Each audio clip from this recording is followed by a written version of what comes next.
Hi, welcome to the You Can Quit Smoking podcast, where we go over stories of success with overcoming smoking addiction. Many people have moved through this radical transformation and use smoking as an opportunity for inner growth with deeper self-awareness and a greater capacity for compassion. So many have done it, and you can quit smoking too.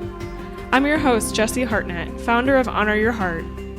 Hey everyone, welcome back. I'm here today with Richard. Richard, can you introduce yourself? Hi, everybody. My name's Richard. I'm a husband and father. I am middle-aged, and I have enjoyed listening to the show, and I am happy to be a guest here. So thank you for having me, Ms. Jessie. Thank you for being here. I'm happy to talk with you and hear your story. So talk to us about smoking. What's your story? I don't remember when I had my first cigarette, but I was pretty young. I was probably in the 11, 12 range. I remember being in middle school and having it. But I started smoking when I was 16. The reason I started smoking is work. My first job was at McDonald's, and they would always send me out to take the trash because everyone else smoked, and they knew that I would come in quicker than everyone else. I eventually, I think like most people do, rage quit that job. Same here.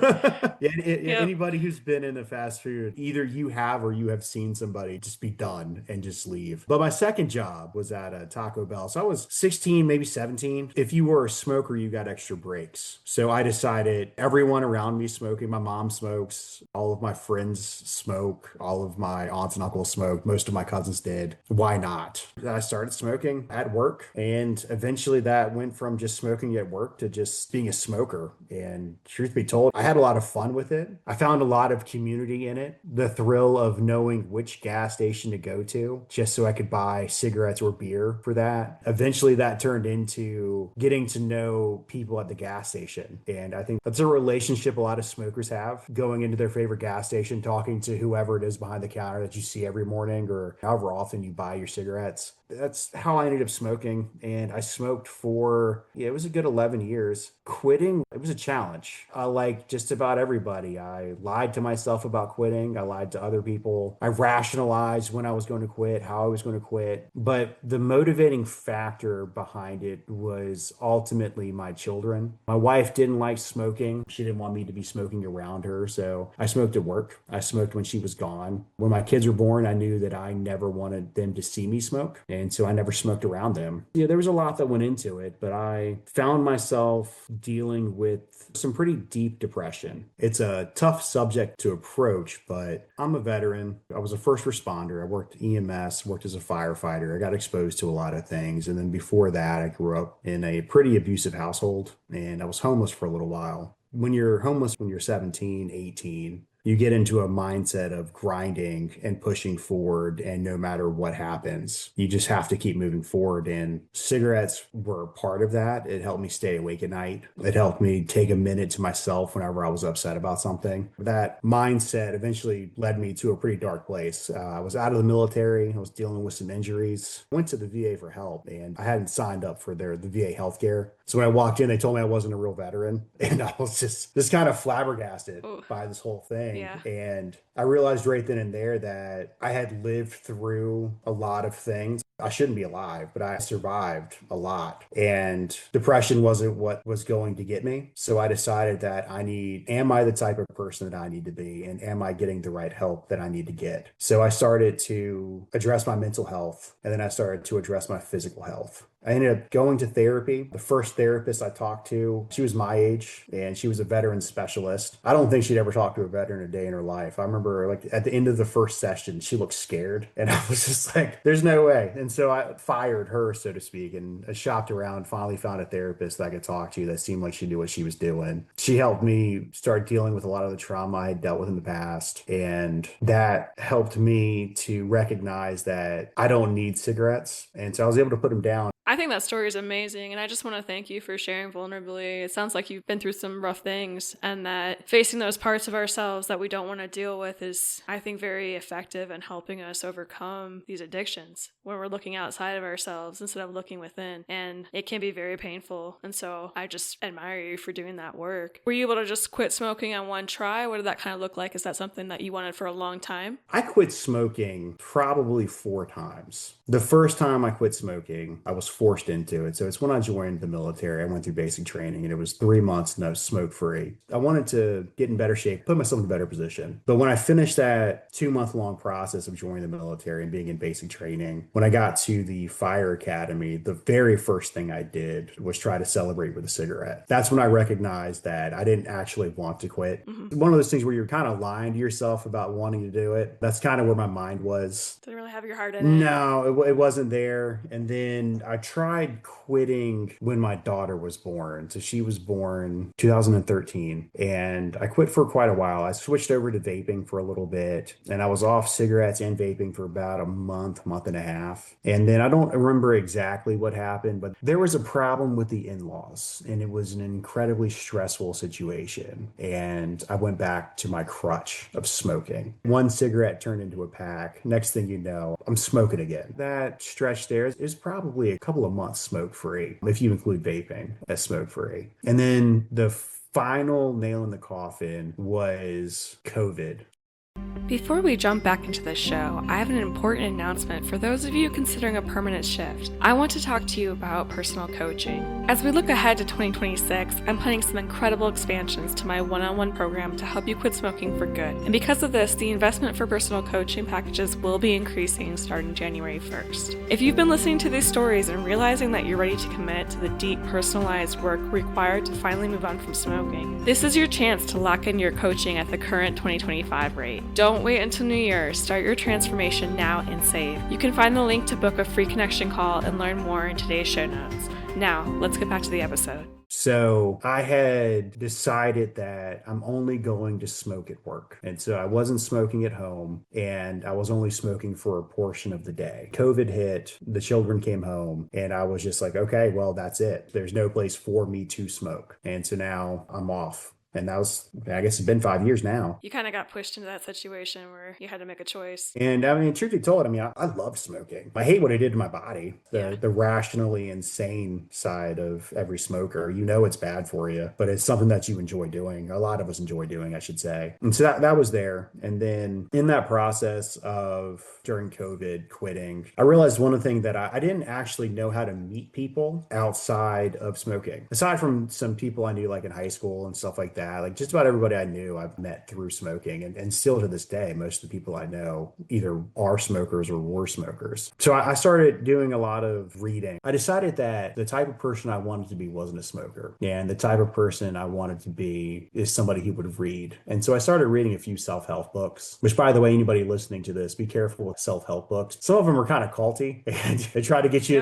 join my Facebook group. The next thing you know, they're trying to sell you something. Just be mindful of that. But I read a book. It was How to Talk to Everybody. It was like 92 ways. I don't remember the name of the author, but one of the tips that they gave was have a what's it. And a what's it is just something that sticks out and it can be used as a conversation starter. So I started looking for those on people. So if I saw somebody like at the gym, it's like, hey, can you give me some advice on how to do this lift? If it's a woman I'm talking to, it's like, oh, hey, I noticed that you have these really cool sneakers, or hey, those nails are pretty cool. That is usually a gateway into a conversation that I get to have. And so instead of like, hey, can I have a light? It was, hey, that's pretty cool. That helped out quite a bit. And then like to help me stay off cigarettes, reading was a big thing. I put a lot of value on learning new things and keeping my mind busy. And so one of the things that I found was music that's very relatable to me. I owe a lot to a couple of bands out of Maryland. There's a band called Pasadena. Their lead singer's name's Joey Harcum. He's on a solo act now. And there's a band called Bumpin' Uglies. They're all out of Maryland, and they sing a lot of songs about being broke and like living through things. And there's some of them talk about depression. I know I sent you a song called Optimism in F sharp. That's helped me out a lot. Just taking a minute to where I would go smoke, I would now take a minute and go listen to a song and recenter myself and connect emotionally. Yeah, it's there. Instead of me just trying to run away and do something bad for myself, I'm running away and doing something that prepares me to go back into whatever stressful situation or life situations there. I also found a couple of fun guided meditations. There's a good one that it's fuck this shit. It's that instead of the normal like gongs playing in the background. Yeah. High level meditation. I wasn't expecting that one. Yeah.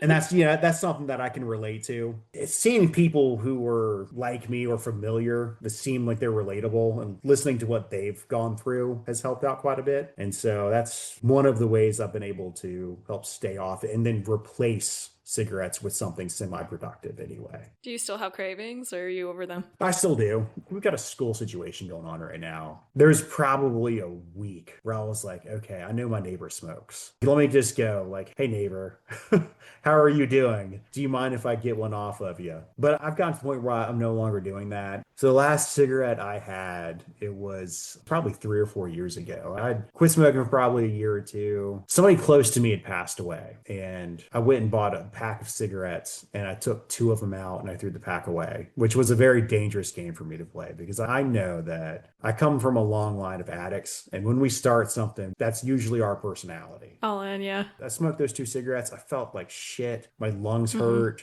I felt like I quit on myself. And so there was a little bit of shame involved with those 2 cigarettes. I mean, the thought's still there. I don't think they're ever going to go away. I still think about drinking every once in a while. I think that there's events that we have where there was life before and then there's life after. And once I was done with cigarettes, and I had had enough time for my body to chill out from the cravings, the day-to-day addiction process of it. It feels like I'm in that life afterwards right now, and I'd like for it to stay that way. No, I think that's real. Thanks for sharing that. And yeah, I'm kind of wondering more, just to press a little bit, when you had those 2, did you have any relief in going back? No, not at all. Yeah. I had expectations for that first drag. I did. I was like, oh, it's going to be fucking great. And no, it wasn't. Yep. I had very violent hiccups like an hour later. And I was just like, I guess, mentally I was going through, but my body was just like, nah, dude, this is lame. So it's one of those fun situations. I think those can be helpful moments for us to hold to when we think we want one. Remember that disappointment. Yeah, right. Because I've been there many times. It probably took me 100 times to really accept that disappointment, but that was something that was motivating to me, is to be in that desperate situation where you're just like, hey, I just need a relief, and then not being able to get it from smoking. So that's when you have to look within and try a different way. You actually provided a lot of tools there that you use to keep your mind busy. What do you do for the emotional stuff? When you're in a grief, you're in that anger, you're in that sadness, to have tools for that to kind of keep yourself feeling all right? So that's something that took a long time. So I come from a house where my mom drank heavily. She was a drinker, she was a smoker. And so I was raised in an environment where the only emotions were 100%. It was usually anger. It was usually some type of rage. I grew up thinking that this is how I should respond to things. Eventually, when you're exposed to enough of the world, you find out that you can't just walk around angry all the time. And so that was one of the things that I needed to address when I went through therapy. And she specialized in cognitive behavioral therapy. And one of the things that they preach in that is emotions aren't bad. We have them, and we have them for a reason. It's how we recognize them and how we behave when we're having them. It's having a better relationship with my emotions is what I ended up walking away with. For me, at the very beginning, when I started recognizing it, I didn't like where I was at in life. I did need to go on an antidepressant for a little while, and I was on one for probably a year while I got out of, I hate to say funk because that's not the right word, but the funk that I was in. Because the truth is, I have literally everything I've ever wanted in life, and I was unhappy with myself. I went from homeless to homeowner, and there's this place out of where I'm from called the Iron Steamer. I was sleeping there at night and taking a shower on the beach when I was 17. And then I bought my house when I was 25. I have a great wife. I have wonderful children. And so understanding how to function as a proper adult when I didn't have a lot of guidance beforehand, that's where therapy and that medication really came into play. And that's what helped center me and help me have a better grasp of my emotions. And yeah, I recommend therapy to just about anybody, as long as you can afford it. I know times are tough right now, and then reverting back to some of the tools I picked up in some of the books that I've read over the last couple of years, it's just a matter of taking a minute to breathe before you respond to anything. And so, like, when anger drives up or there's a stressful situation, recognizing that it's not the end of the world and that I can just breathe really brings me back. I think that's super empowering, especially from where you said, yeah, you were when you were 17. You've come a long way from then and really taken ownership of your thoughts and your behaviors, because I feel like that's a really pivotal moment for people with smoking, that a lot of us, we smoke because we have these underlying thought patterns where we're kind of self-sabotaging ourselves in a way and playing out what's going on in our minds. So I'm wondering about your self-talk. Has that changed? I very much need to call myself a jackass every once in a while. Like that is something that I need to do. I think it's moved more from a negative self-talk to more of like a angry football coach trying to press the right buttons to motivate Okay. myself rather than saying I am a fuck up. It's I am fucking up. If that's, Mm-hmm. I apologize for swearing to anybody out there, but that's the huge difference between calling yourself a failure and realizing that you're failing at this. It's two very different things. And it's Absolutely. a small shift. I didn't even realize I was doing it until somebody pointed it out to me. That's helped out quite a bit. I'm glad you brought that up because there's Tom Coughlin. He's a former football coach, and one of the books he wrote was Earning the Right to Win. In it, he talks about how he was a complete hard ass, and it took people coming to him saying, "Hey, man, we have to make a change," for him to recognize that he wasn't preparing himself or the people who relied on him in the right way in that moment. And that ability to listen and to change your mindset for a stubborn old man, if he can do it, why can't you? Why can't I? It's a lesson to take away there. Just recognizing that, hey, maybe I do need to make some changes. Absolutely. And it starts from within, not from around us, from our environment, from other people. There's a great song called Miracle, and it's don't get caught up in waiting on a miracle to come and save you from yourself. For us who are like quitting smoking, it's like, well, no one's going to stop you. You have to stop you. So, Yeah, you're the miracle you're waiting for. yeah. I like that. So you got a lot in there that's really helpful. But if you're talking to somebody right now, they're struggling, they want to quit, they've tried, they've not been successful, what key advice would you give to them? Don't let the fear of failure stop you from trying and trying and trying. One of the things that I think a lot of people, not just myself, feel, especially with, like when they try to quit, they go a day or two and then they start up again. There's no direct path to quitting. Everyone's going to be a little bit different. So take it one day at a time. You'll get there eventually. And if it's something you can't quit cold turkey, do what I did. Start compartmentalizing smoking. Only smoke at work. And so when you get home, quit smoking. So now you cut down smoking from 24 hours a day or 18 hours to whatever it is to just that 8 hour window you're at work or the 10 hour window you're at work.